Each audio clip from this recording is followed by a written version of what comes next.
to find the original functions f of x and g of x such that when they're composed, they give us h of x. So what we're going to do here is we're going to take a look at the inner function and the outer function, and that's how we're going to find out what our original two functions were. So in this example, you can see that 2x minus 3 is like our inner function. So what we can say is, let's make this the g of x function. So g of x is equal to 2x minus 3. Now the outer function, see, f of x, that's what we're putting g of x into, is this square root function. So we have f of x is equal to the square root of x.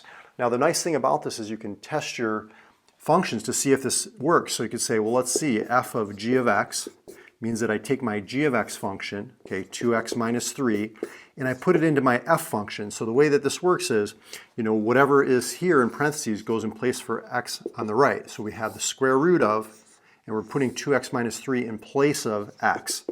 And you can see that's giving us back our original function. Now, you might be thinking to yourself, well, Mario, isn't there another way to do this?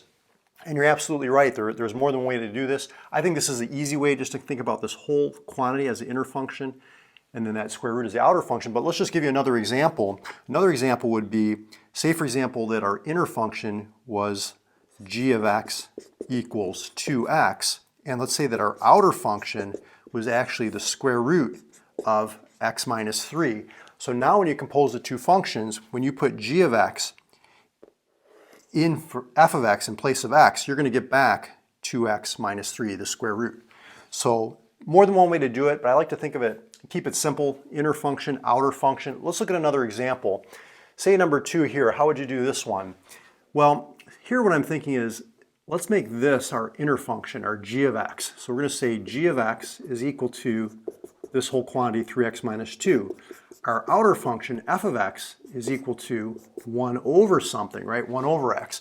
Again, we can check our work. We've got f of g of x. G of x, this quantity here, is equal to 3x minus 2.